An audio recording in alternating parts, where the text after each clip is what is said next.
Hello students, welcome back from the break. I am Mr. Hulsey. I'm excited to start a new semester of IED with you guys. This is a GIF of the Automata project that we're going to do. Obviously this one is a bit more artistic, a bit better than what we are going to produce, but hopefully we will produce automata that tell a story like this one. So as you're watching this, pay attention to the different shapes of the cams. We call those profiles. They're all the same shape from the front side. They're just going to be a cylinder basically, but from the other side, the cross section, that we call that the profile of the cam. So you can see the one where it moves this man's arm. It has all these notches in it, so where it drops, and the arm and the hammer both drop together. On the other one, the nail, the cam gets smaller and smaller, and the follower there follows that cam, and then the nail follows the follower there. So we're going to be producing some of these, but first, before we create this whole automata project, we have to analyze the motion of the cams. So that's what we're going to do. This part of the project is going to be pretty structured. You're going to really follow along in my instructions. It's really teacher oriented, and in the next part you'll design a cam yourself based on the kind of motion that you want, whether it's a nail going down at each strike of the hammer, or whatever you want to create. So let's jump right in.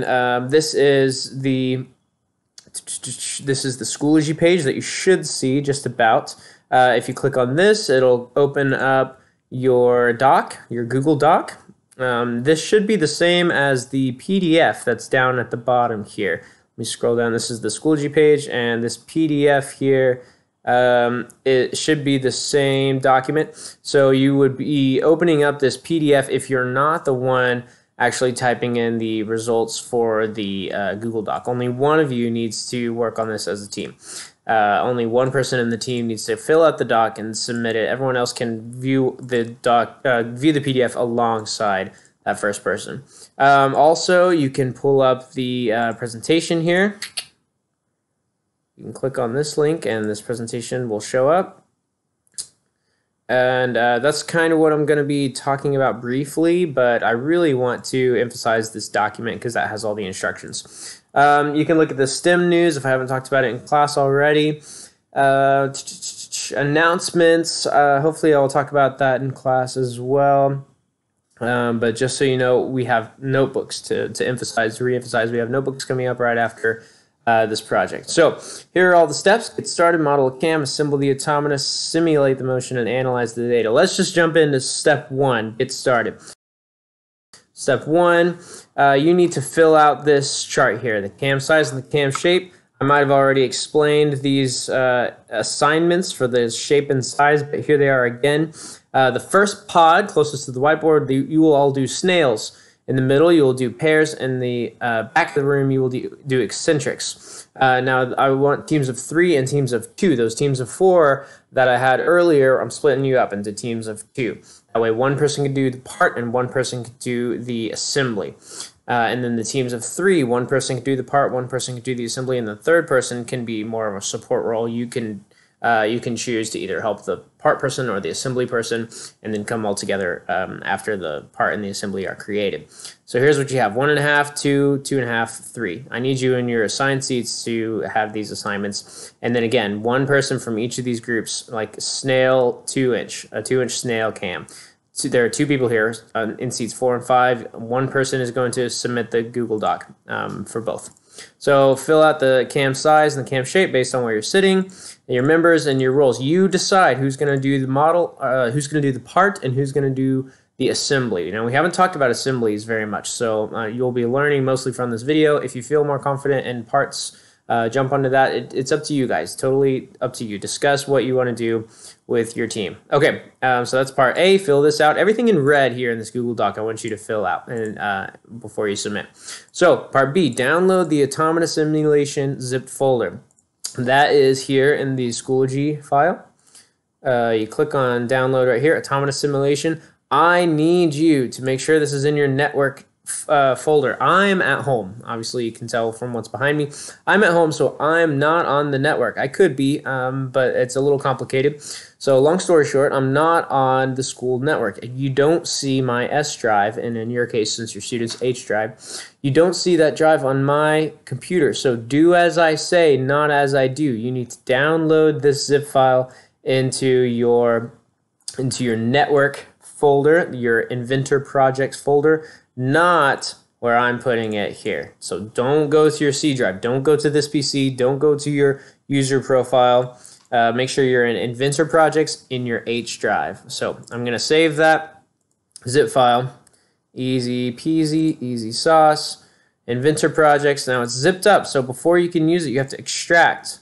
And I like to extract not in the file, in the folder name itself. I like to get rid of that name. So everything goes into here, Inventor projects. If you didn't get rid of that name, it would be a folder inside a folder, both named it Automata simulation. So now that I've extracted all that, I can actually delete the zip file, go back, open this up, and yeah, here's my project. If I click that itself, Inventor will open up. I don't even have to open it from Inventor. I can just click on that. Okay, and just to make sure that I'm actually in the project, I can go to projects here. And yes, I have several because I've been working on these, but I have this one checked, Automata Simulation. That's what I want, that project, that IPJ. And it should be in this Automata Simulation folder. Remember, not in your C drive. Don't be in your C. Do as I say, not as I do in this case. Step 2, model a cam. So again, this is only the person who's doing the modeling part. So you will be following all this. Follow the video for a step-by-step guide. Okay, create the part. Create a new part file. That's great. Let's do it. Let's go back to Inventor. Once again, we're in that Automata Simulation project. So create part. And you could go through the whole rigmarole like I like to, new part, and then it'll give you an option. It'll give you a whole bunch of options, and you select the US customary. But let's do this for now. And again, every time we create a part, we need to save it right away. Save right away, and it should pop up. If it doesn't, you can go to File, Save As. But let's save this. We're in the Automata Simulation folder. That's great. Let's go back and look at our file format. So, our naming convention. So I want cam type underscore diameter underscore initials. So yeah, let's just start with this one. Snail cam underscore 1.5 underscore mbh. Snail cam underscore 1.5 underscore mbh. Your initials, the person making this part. Okay, and make sure that's an IPT, a part file. Save it. Oh yeah, it's got a great name here. So you guys should be able to take it from here, looking at these dimension drawings here, based on your cam shape and based on your diameter that I gave you. Now, remember this D here is the nominal diameter. So if I'm making a 1.5 inch snail cam, D equals 1.5 inch. And I'll give you a little hint. It's going to make your life a whole lot easier if you utilize this D and you utilize these equations given to you in what we call functions or parameters, also known as equations more rarely. But when you use this D, you can make Inventor way more versatile and way more useful for you, way more customizable. So let me show you what I'm talking about here. Let me go to, this is my sketch. I'm in a 2D sketch on the XY plane like we normally do. If you want to dimension anything, like for instance a circle that's centered at the origin, I can add a dimension to it. I can do it while I'm creating the circle itself, but I could put in whatever I want here based on my dimension, but I could do it way more powerfully here. So let me undo that. What we call functions are listed up here, parameters as well. So model parameters and user parameters are a little bit different. I'll get to that in a sec. But you want to add a numeric parameter here. You can call it whatever you want, and obviously it already has a name, so we'll call it D. You want to put in your nominal diameter. Mine is 1.5, so that's what I want to put in. Now D, anytime I use D in other equations, it's going to be 1.5. So I can dimension this. I can dimension this circle, and remember, circles are dimensioned by diameters. It's giving me a radius here. So I want my diameter to be twice that. So half, 1/2 D, because 2 times 1/4 is 1/2. So D divided by 2. You don't have to hit equals this time. That's just a Google Sheets convention. In this convention, you just type in your equation. So this dimension happens to be D3, because I messed up a couple times. D3 is D divided by 2. And enter that in, and look, my function says 0.75, which is indeed 1.5 divided by 2. And I can make another circle. I can make another circle that's a bit bigger. Remember, this is 1/2 from the center to this outer circle. And I'm doubling that, so I want that to be D itself. So I want this dimension, D4, to be just D. That looks a little ugly, so I want to change this leader line here, move it down a little bit, and move this one over a little bit. Yeah, that looks better. So you can see these dimensions are not just regular dimensions, they have functions, and you can find those functions up here. D3 is D divided by 2, and D4 is just D. And watch, whenever I change D, amazing, the whole thing changes. It was a little hard to tell because one of the circles doubled up to be the other size of the circle, but if I change it to whatever, 2, and the whole thing changes. Everything that's dimensioned to this D parameter changes. And you can see consumed by D, it's D4 and D3. So very nice. I'm going to change that back to 1.5. And I'll give you a hint for the snail cam. This is how I would start sketching it. I'm not going to show you how to sketch the entire thing. But just remember, we want to go from this point. We want to go from this point right here, where my mouse is, to this point over here by going all the way around with some arcs, And when my arcs are nice and tangent, with this tangent constraint, it's going to be smooth. That's what I want. I want lots of smooth arcs that are tangent, and I'll show you, I'll kind of demonstrate what I mean by using a line tool here. Just the line, yours are going to look different because you have arcs. But watch, whenever I constrain, I hit tangent constraint, bada bing, bada boom. They're joined together, and I can move this around. You can see this line kind of sliding on that circle, and then whenever I trim off my axis, this line goes straight, nice and smooth to that other line. The circle goes nice and smooth to the other line. So I want you to make those lines tangent to these arcs, tangent to these circles, and then you can trim off everything else and get a nice cam. If you're stuck, I would try it right now, but if you get stuck, I would really measure out what you need, how far out you need this arc to go. Like at this point, how far is that from the center? At this point over here, how far is that from the center? This point is going to be further from the center. And then of course this one is all the way 1D out from the center, 1D. So in this case, 1.5. Alright, now that I've got a pretty nice snail cam, in retrospect I could have made these circles construction lines. That would have made my sketch look a little bit better. But I can extrude all the pieces of this thing right here. Oh yeah, and that's the distance I wanted, 3/16.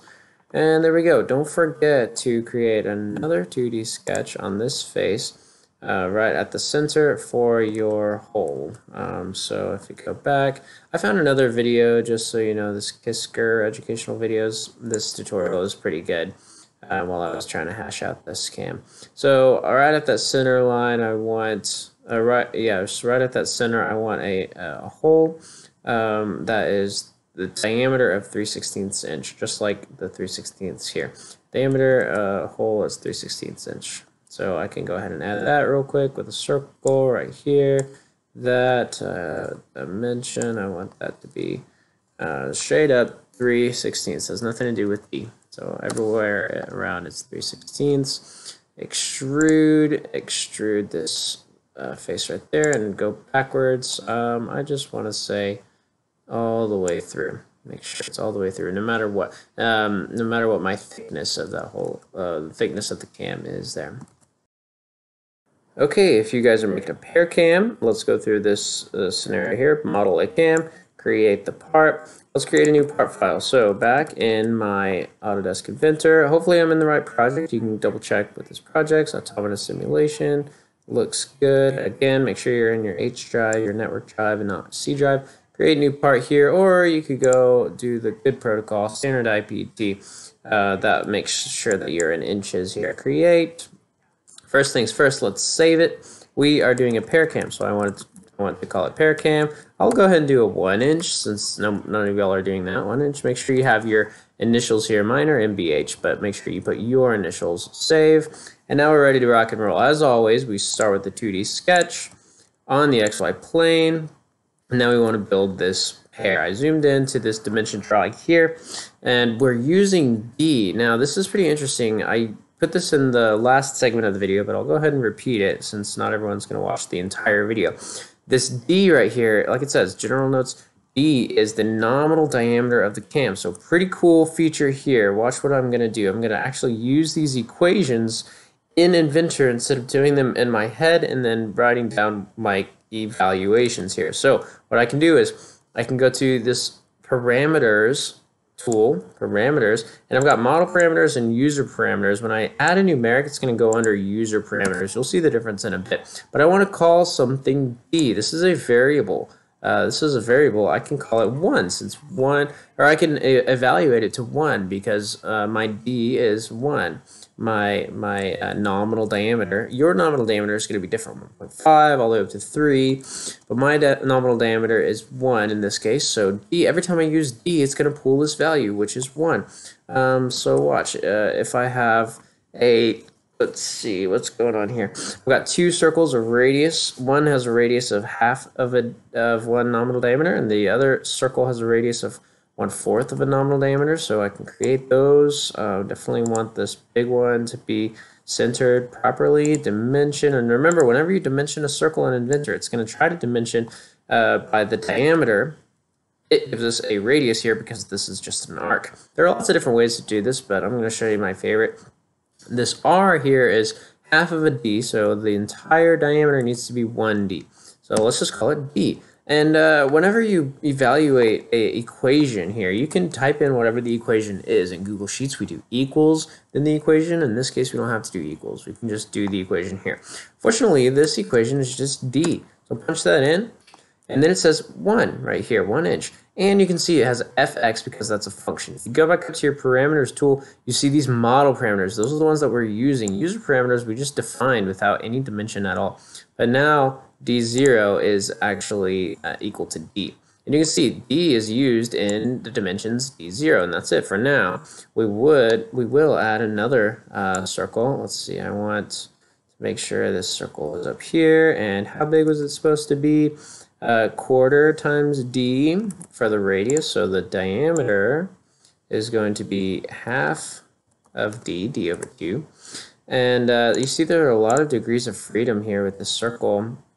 Obviously the size is not free, but the location is. And you can see down here, this is a cool new feature, 2 dimensions needed. If you want to show those degrees of freedom, you can say, oops, not that, this right here, show degrees of freedom, and you can go up and down and side to side with that center point. Pretty nice there. You can turn that off if you want to, but we definitely want that to be centered above this other one. We want to constrain that. You can use some of these constraints up here, maybe a vertical constraint. Maybe you can create a construction line and snap it to that construction line. It's up to you, but I definitely want to make sure those 2 degrees of freedom go away. 2 dimensions needed, make sure that goes down to 0 and this turns to purple. So snap that in to the right distance up. You can see this is the difference between the centers. Half of a D needs to be the difference between these centers there. So you guys can do that. And then the harder part is these edges here and then trimming out the insides. So I just want to give you a big hint here. You want to use 2 lines. 2 lines, and yeah, I just drew 3. I meant to do that. Let's delete this middle one. Yeah, so 2 lines here, and then you'll want to use the tangent tool. that means I'm going to be perfectly smooth right here. And if I were to, click and drag like I was doing, you can see I'm still perfectly smooth, this line and this circle. So keep using the tangent constraint, keep using your other constraints, and constrain this whole thing, and then you should be able to trim it up. Okay, here's my short and fat pear cam. I want to, like we've always done, extrude. Let's go back to my dimensions. 3/16 inch thick material, no matter what my nominal diameter is, 3/16 inch. I want to create another sketch for my hole here in the middle. That's going to be a diameter of 3/16 inch. Let's dimension that. Bam, bam. And that's again 3/16. Doesn't have anything to do with the nominal diameter, the D. So let's extrude that guy. I like to change my extents to all right here and go direction 2. I think it snapped there automatically. So I got a hole all the way through, and that's good. Let's Control S to save. That one's good. Make sure yours has the proper nominal diameter. Okay, if you're making an eccentric cam, this will be the easiest of the 3 cams I'm making you do. I'm not making you guys do the hexagon. So if you finish really early with your eccentric cam, you might as well just hop on here and do the hexagon cam.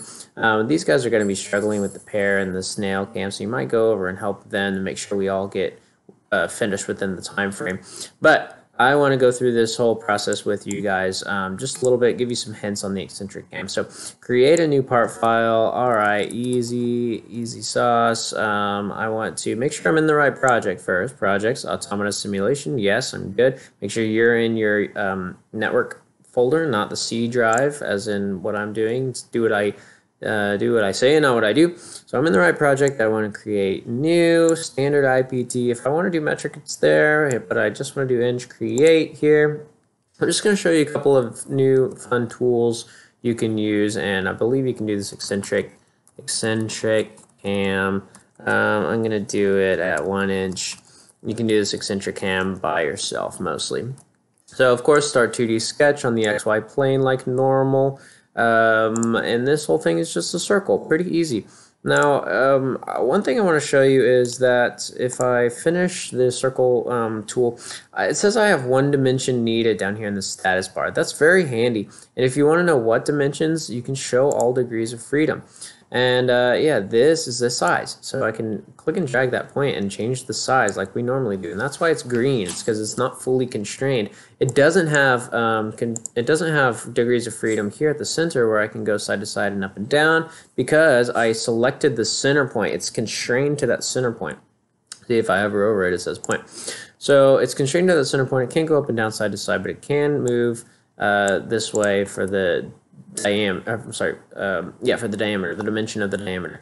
And that's what I want to demonstrate here. This D is our nominal diameter, but we want to use a more powerful way of dimensioning. Instead of just typing in 1.5 or 2.5 or whatever you have, you can go up here to the quick access toolbar and hit parameters. This whole dialog box will pop up, and you can have user parameters or model parameters. We want to add a user parameter called D, and whatever you have, 1.5 or 2 or whatever, for that nominal diameter, we're going to define it. It's a user parameter because we're not using it in the model just yet, but we will.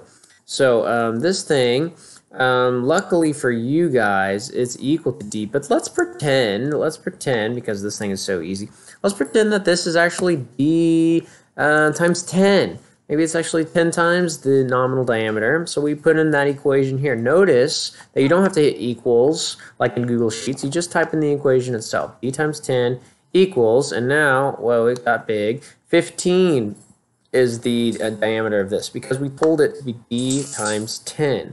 And what was our D? Well, we can go back to parameters. Our user parameters as D was 1.5.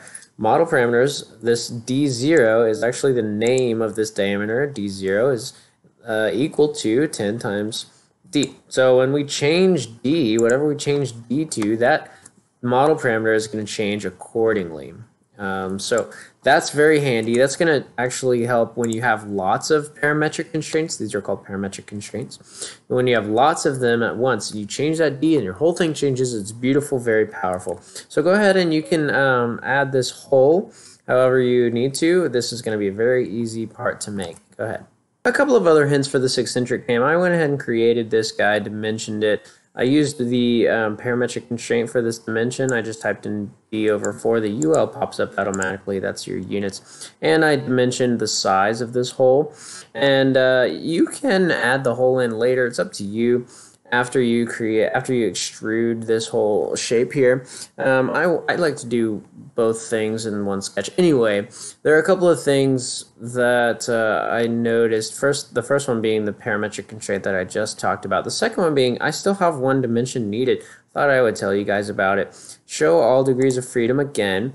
And that is saying, hey, look, you've got some rotation here. You haven't told me what angle you want this center to be. Okay, well, I can tell you I want it to be perfectly vertical. So I can click on that guy and this guy. I want to make sure they're in a straight vertical line, those 2 points. Now I'm fully constrained and I can extrude. All right, you should be done creating your cam. Now we're going to add work planes to it. Okay, work plane I.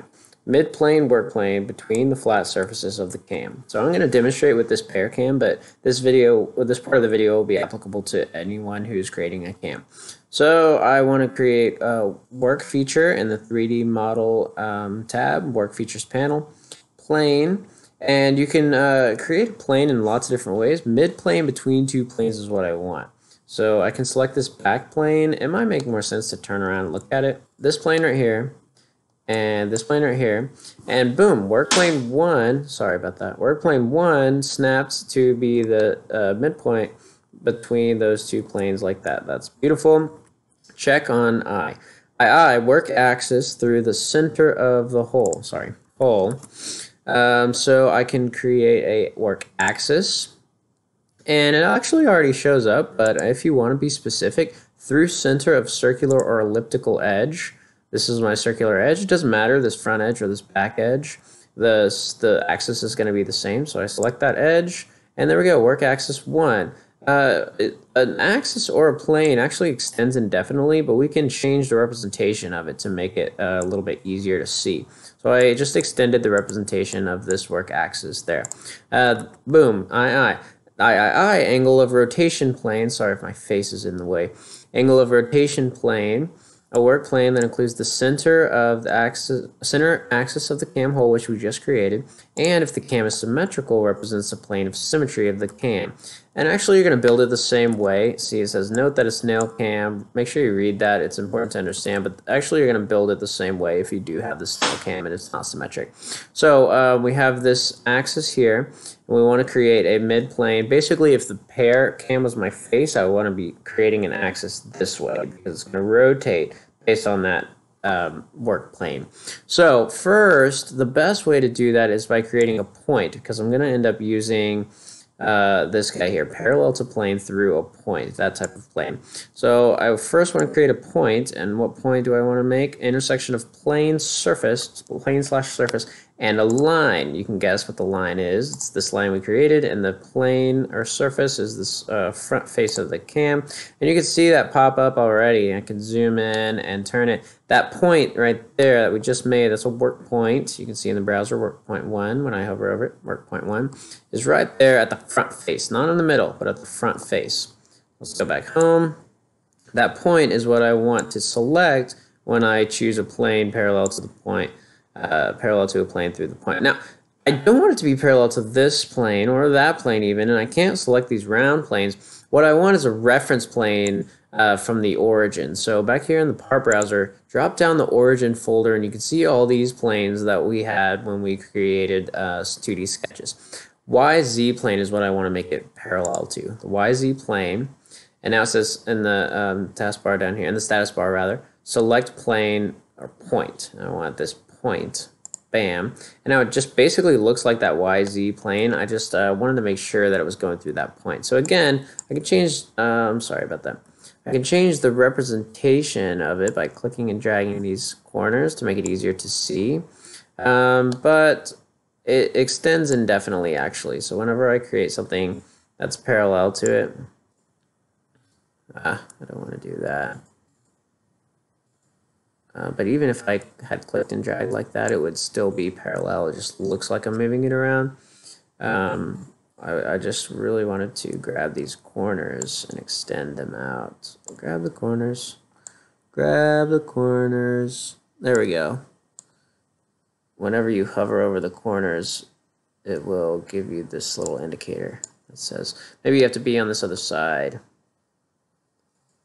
Corners. Yeah, there we go. Okay. Now I've got a nice big plane. It doesn't have to be that big. But you can make it that way. I'll make it smaller, a little bit smaller. Okay, so I have my 2 planes and my axis, my work axis. I want to actually rename this plane angle of rotation plane. Instead of work plane 2, I can go over here and rename. Where's rename? Copy, delete. Visibility. There we go. You can just double click on the word.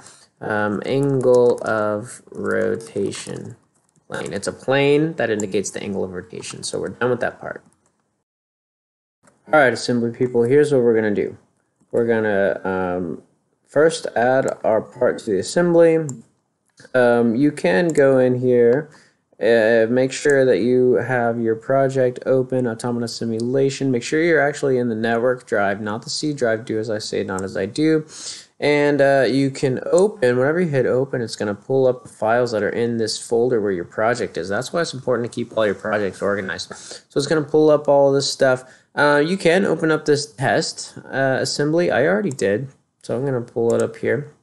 And it shows you what it would look like if you were doing a hex cam. What you're going to want to do is you're going to constrain this cam onto this onto this axle and this follower, and have this ruler here, so that whenever you change this angle, here to let's say 90, it's going to move, and then your follower is going to move along with it. And then you can read with this ruler from the center line of your axis here. Maybe I'll make it a little better. From the center of your axis here, actually that should be up.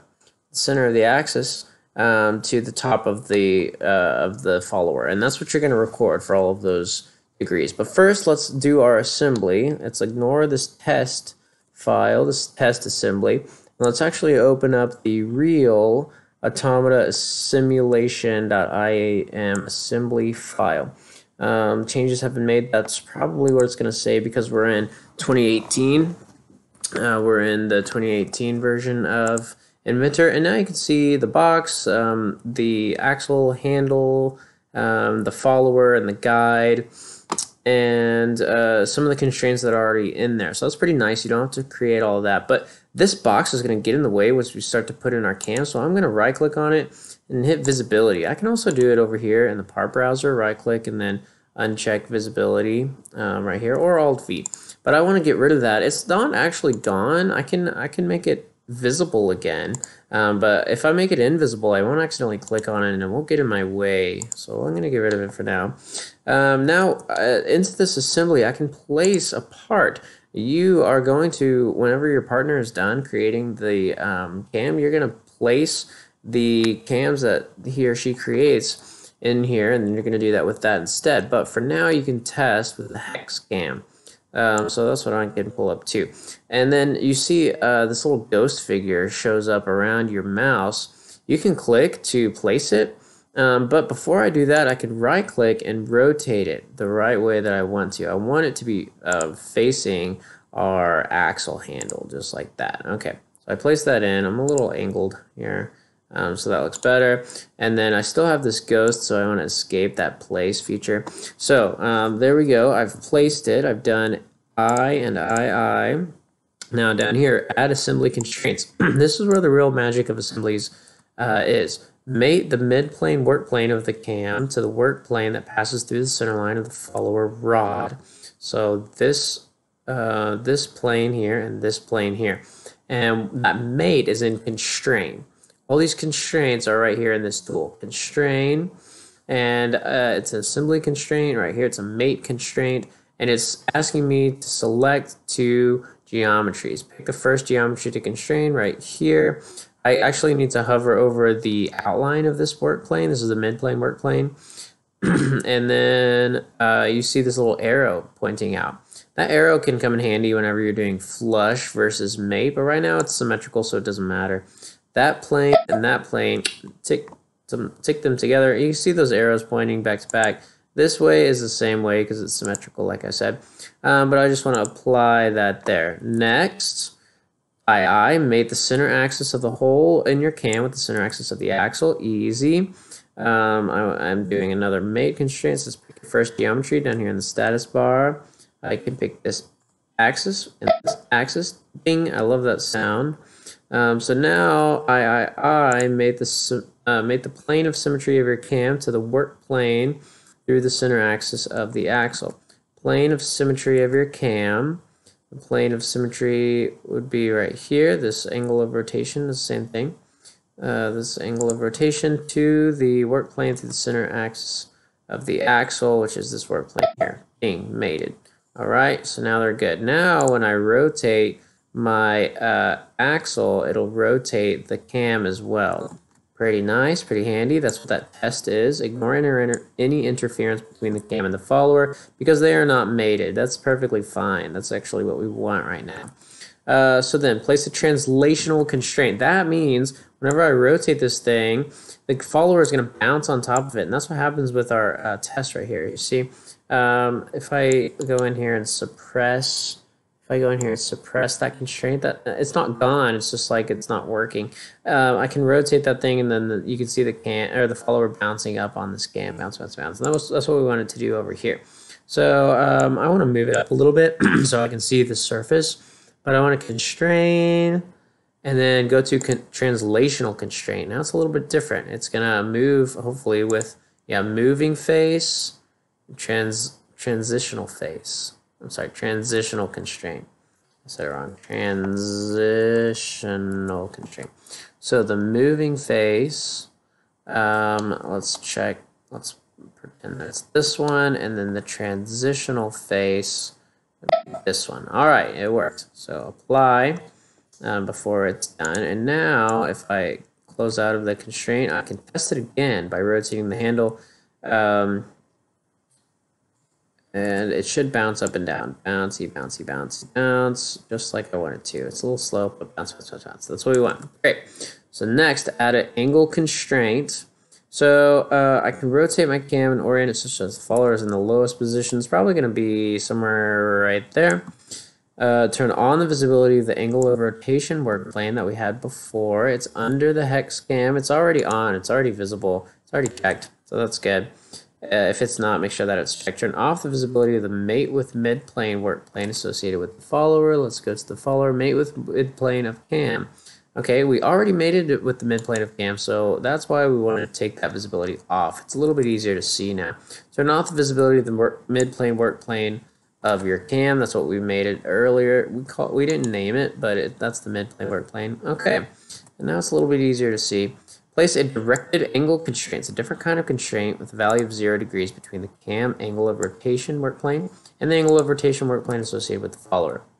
So angle of rotation work plane and the follower's angle of rotation work plane. And for some reason mine is invisible, but make sure yours is visible there so we can see it. Okay, so between go to constraint, and this is a different constraint, angle constraint, and this right here, directed angle. So between this plane and this plane, tink, that's a 0 degree angle just like we wanted. 0 degrees right there. Okay, and that's actually what we're going to modify here in a bit, but let's just make sure we're rocking and rolling along to the instructions. To test the constraint, try to rotate the axle. The axle should not move because it's fully constrained, and that's true for me. I hope it's true for you too. Now you can edit the angle constraint and set the angle to 45 degrees. This angle constraint is right here. Double click on it, set it to 45 degrees, and now it looks a little bit better. Hopefully your transitional constraint is still working where it's just tangent, the bottom of the follower and your cam, and your follower has probably moved a little bit. But the money is going to happen whenever we insert, and this is not on the instructions, I apologize about that. well, you can go ahead and paste in your screenshot here, and then for the next step, you can start with this part. But just make sure whenever you do start that next part that you place a ruler. I thought it was already placed in there, but I got to working on it and it's not placed. Place the ruler. Make sure it's rotated 90 degrees on the Y. Place it right here, and it doesn't have to be perfect. Just like in the test over here. It's actually not constrained at all.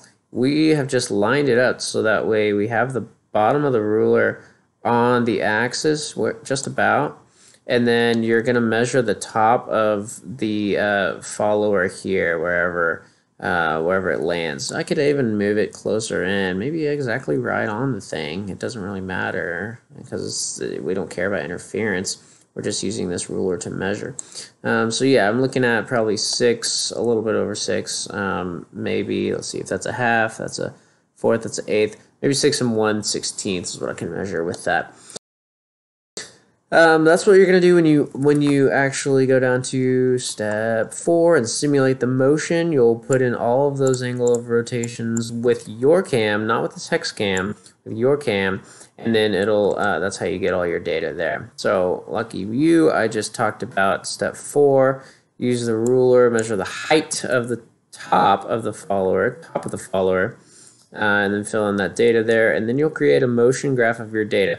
I need you to copy this table and put it in a new Google Sheet, then create a smooth line chart, add axis labels and titles, and a title, and then add data points. You can make yours look perfect like mine. Not perfect, but you can make yours look like mine if you want to. 0, 45, 90, I like that. That's our data, that makes sense. You can mess with the mid and max of the horizontal axis and the y-axis, but you don't have to make it look just like this. Just go ahead and get me some kind of motion graph for the sake of time, and then paste that screenshot in there. Once again, you'll do this once you have your actual cam with your partner. So paste that in there, and then you want to find the maximum displacement.